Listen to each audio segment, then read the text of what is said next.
Belarusian helicopters recently violated Polish airspace, raising tensions across Europe. Could this provocative act be a test of Poland's defenses, orchestrated by none other than the infamous Wagner Group? While Russia denies involvement, NATO Secretary General Jens Stoltenberg has made it clear any attack by the Wagner Group on a NATO nation will be treated as an attack by Russia. This is what provocation is about. This is what intrigue and plotting on the part of Putin and Lukashenko is about. And this is what the operational activities on their side are about. A move that could ignite a third world war. But what's the truth behind this bold maneuver? Is the Wagner Group really prepared to plunge the world into chaos? And what does this mean for global security? Stay with Luxuria Lounge as we uncover the secrets, analyze the risks, and explore the dangerous power play of one of the world's most feared private armies. Don't forget to like, subscribe, and hit the notification bell to stay updated on the stories that shape our world. Who are the Wagner Group? The Wagner Group, or PMC Wagner, is a shadowy paramilitary organization with ties to none other than Russian President Vladimir Putin. Dubbed Putin's secret private army, they operate under a veil of mystery, refusing to disclose their tactics, numbers, or motivations. But here's the twist. How do they even exist in Russia, where private military companies are strictly prohibited? Somehow the Wagner Group has perfected the art of bending the rules, running a clandestine operation that Russia conveniently denies while benefiting from their plausible deniability. This private military company has been a key player in conflict zones like Ukraine, Syria, Libya, and the Central African Republic. Their actions serve as a covert tool to advance Russian geopolitical interests while keeping official accountability at arm's length. However, their role in the ongoing conflict in Ukraine raises some ironic questions. Putin calls it a special military operation aimed at denazifying Ukraine, yet the Wagner Group has long been associated with neo-Nazism and far-right extremism. Adding to the irony, their name pays homage to Richard Wagner, Hitler's favorite composer. Coincidence? Or just dark humor? Behind the curtain of this brutal organization stands their enigmatic leader, Yevgeny Prigozhin. Infamous for his ruthless methods and larger-than-life personality, he commands this band of mercenaries. Dubbed by many as thugs and marauders, with chilling efficiency. While their motivations may not be overtly ideological, the unsettling links of some members to extremist beliefs paint a troubling picture of this private army operating outside the law. Yevgeny Prigozhin, from hot dogs to warfare. Yevgeny Viktorovich Prigozhin, famously dubbed Putin's chef, has led a life so extraordinary it feels like a blockbuster script. From petty theft in his youth to running one of the world's most notorious private armies, Prigozhin's journey is a roller coaster ride through the highs and lows of Russian ambition. In his younger years, while most teenagers dreamed of rock stardom or space exploration, Prigozhin's aspirations took a more grounded and illicit route. A penchant for petty theft earned him a suspended sentence in the Soviet justice system. But instead of following the typical criminal trajectory, Prigozhin made an unexpected pivot into the culinary world. Who would have guessed that flipping hot dogs on a street corner would set the stage for him to become Putin's culinary confidant?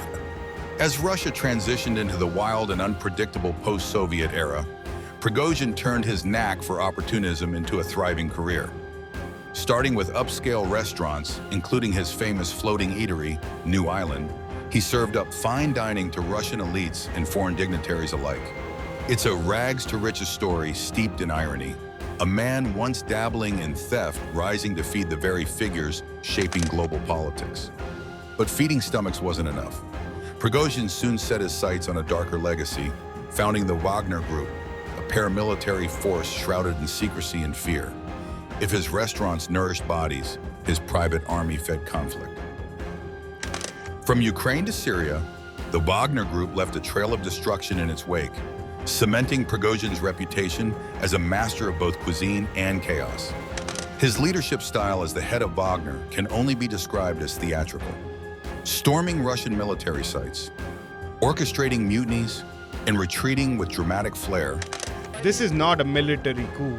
It is a march for justice, Our actions do not in any way interfere with troops.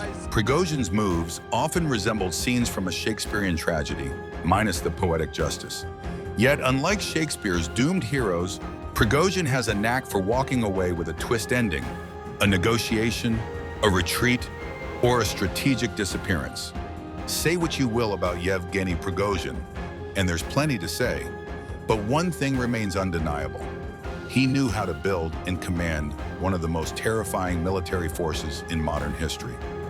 Wagner's organization, the men behind the shadows. While Yevgeny Prigozhin is often the face of the Wagner Group, several other key figures have played instrumental roles in building this notorious private army. Dmitry Utkin, a decorated veteran of the First and Second Chechen Wars, is widely regarded as the founder of Wagner. The group even takes its name from Utkin's call sign, Wagner, inspired by the German composer.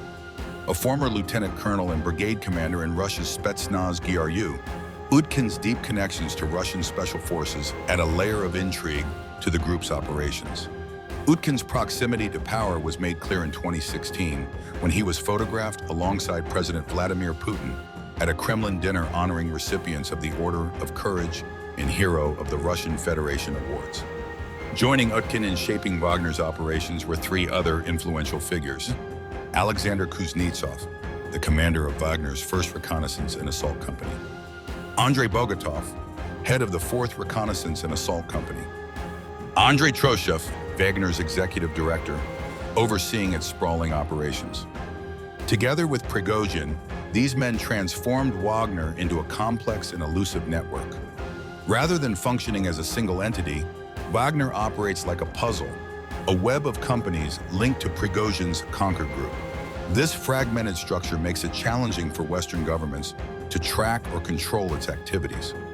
While some speculate that Wagner operates under the GRU or the Russian Ministry of Defense, journalist David Petrokarakos argues that Prigozhin is the true puppet master behind the group. The reach and numbers. Wagner's manpower has fluctuated significantly over the years. Starting with approximately 1,000 members in early 2016, the group's ranks swelled to 6,000 by the end of 2017. Their influence, however, extends far beyond numbers. Wagner's footprint can be found in conflicts across the globe, from Ukraine to Syria, Sudan, Libya, Mozambique, Madagascar, and several African nations. Their operations have raised international alarm, sparking debates over their role in escalating violence and exploiting conflict zones for strategic and financial gain. The infamous units among Wagner's many soldiers, 2 units in particular, have gained infamy over the years. These units, known for their ruthless efficiency and controversial actions, exemplify Wagner's unique blend of military precision and brutal tactics, a hallmark of their operations in some of the world's most volatile regions. The Rusich Unit, Wagner's covert operatives. The Rusich Unit, often described as the Sabotage and Assault Reconnaissance Group, operates as the Wagner Group's secretive and audacious strike team. Think of them as a blend of James Bond and military black ops, venturing deep into conflict zones, gathering critical intelligence, and executing missions that fuel both strategy and speculation. But who are the faces behind this shadowy force, and what drives their operations?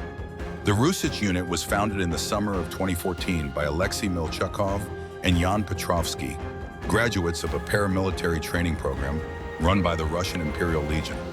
With origins steeped in ultra-nationalist ideology, their backstory feels ripped from the pages of a Hollywood action thriller. Their operations first drew global attention in eastern Ukraine, where they became a key player among Russian separatist forces. Sporting a logo adorned with a Slavic swastika, the unit's presence has raised eyebrows and stoked debates about its true motivations. Their bold maneuvers on the battlefield have made them notorious, while their iconography and rhetoric have led many to question the ideological underpinnings of their actions. The Rusich Unit's legacy, however, is not without its dark side. Allegations of far-right extremism and neo-Nazi affiliations have followed the group, casting a long shadow over their operations.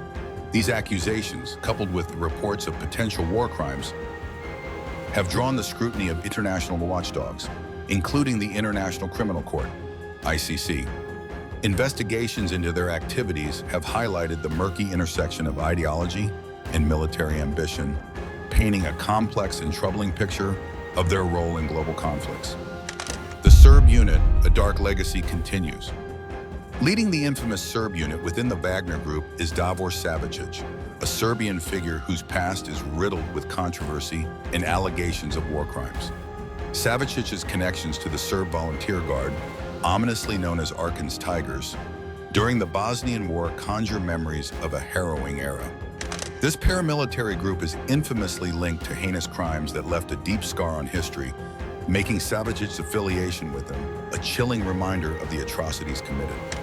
As if his past with the Tigers wasn't damning enough, Savicic's subsequent involvement with the Special Operations Unit, JSO, during the Kosovo War casts an even darker shadow.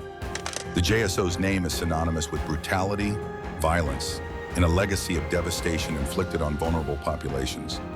Savicic's leadership within the Wagner Group's Serb unit today raises a disturbing question. How does someone with such a history ascend to command in modern paramilitary operations?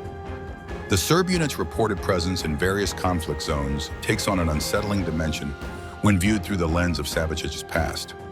His role magnifies concerns about the Wagner Group's operations, making their activities seem even more troubling. Recruitment and training, the secretive path to Wagner. Becoming a member of the Wagner Group isn't as simple as joining a traditional military. The recruitment and training process unfolds like a tale of espionage, secrecy, and meticulous conditioning. New recruits begin their journey at a secluded Russian Ministry of Defense facility in Molkin, Krasnodar Krai, a location intriguingly described in court documents as a children's vacation camp. Once admitted, recruits are stripped of their personal identities, prohibited from sharing any details about their training online, and issued nameless dog tags. Bound by a 10-year confidentiality agreement, these recruits are immersed in a shadowy world where discretion is paramount. Under the guidance of Russian military officers serving as instructors, they undergo rigorous training designed to forge them into elite operatives. Most recruits are military veterans aged 35 to 55, drawn by the promise of $1,100 monthly pay and the allure of Wagner's enigmatic code of honor. This code calls for loyalty to Russia's interests, a commitment to victory, and fighting for principles beyond monetary rewards, a seductive creed for those seeking purpose in chaos. However, the Wagner Group's recruitment is far from static. As the war in Ukraine intensifies, Wagner's ranks swell with unconventional recruits, including prison inmates and rebels from the Central African Republic, nicknamed the Black Russians. This unconventional reserve force highlights Wagner's adaptability amid geopolitical turbulence. Adding to the intrigue, Wagner frequently hands over weapons and tanks to Russia's regular army, blurring the lines between paramilitary operations and state-backed military actions. Deals struck with the Kremlin further complicate Wagner's position, with constant recalibrations, leaving even the group's leadership shrouded in mystery. The Wagner Group operates in a precarious balance, not only confronting adversaries on the battlefield, but also navigating its complex relationship with Russia itself. It's a tangled web of loyalty, ambition, and shadowy power plays, where fact often outpaces fiction. The Wagner Group's internal rebellion, often referred to as its mutiny, marked a dramatic chapter in the history of Russia's opaque and often fractious security apparatus.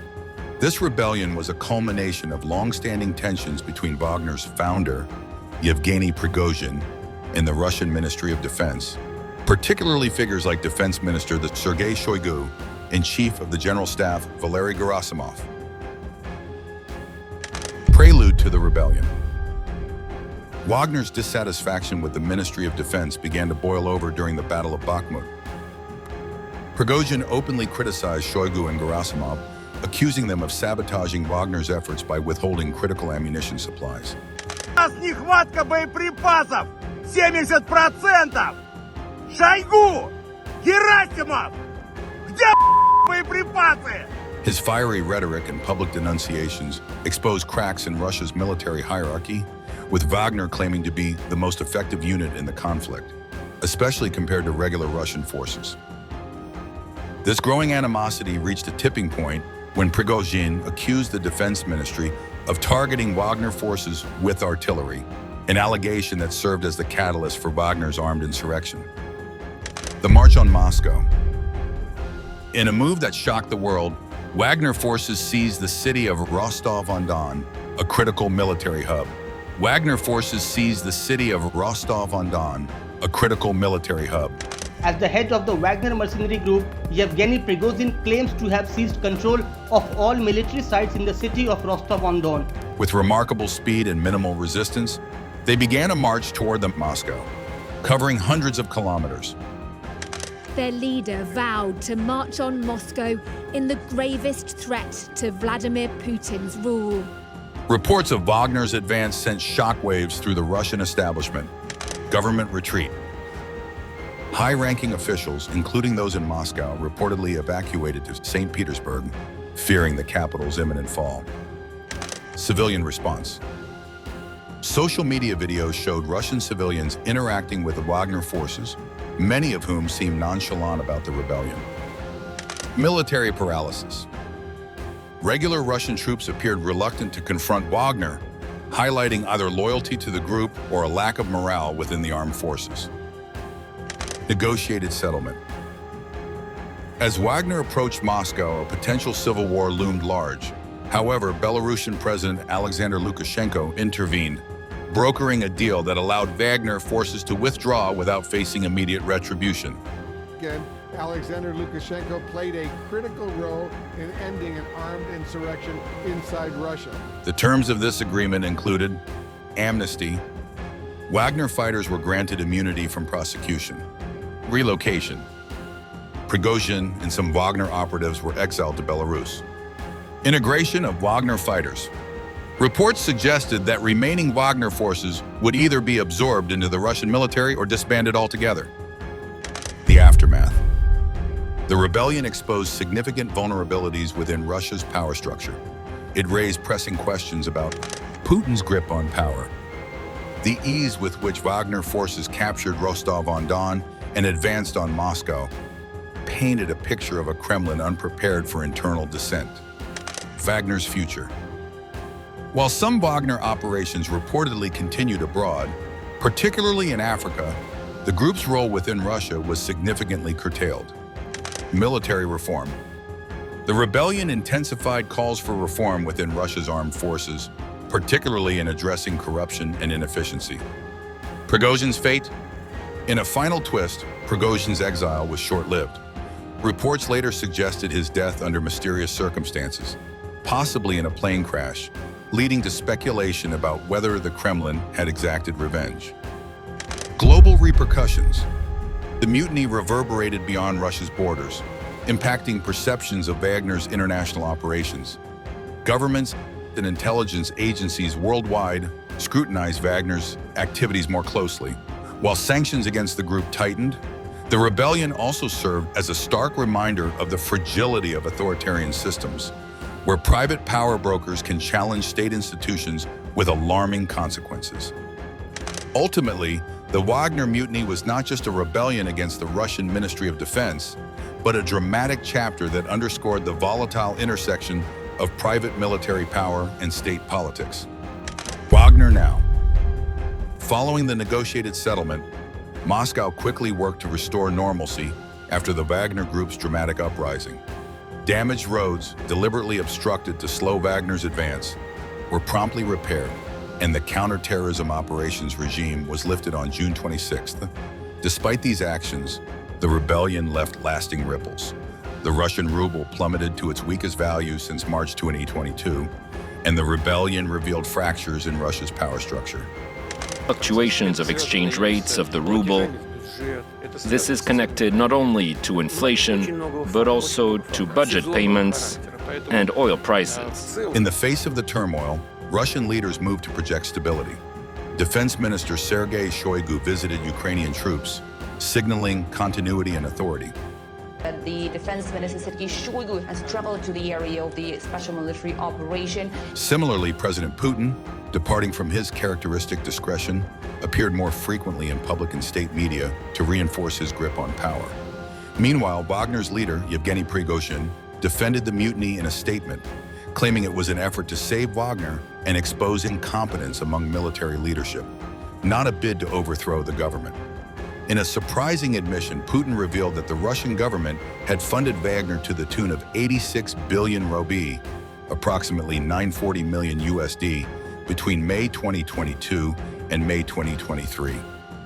С мая 22 года по май 23 на денежное содержание и стимулирующие выплаты государство заплатило компании «Вагнер» 86 миллиардов 262 миллиона рублей. This acknowledgement raised questions about the Kremlin's responsibility for Wagner's controversial actions globally.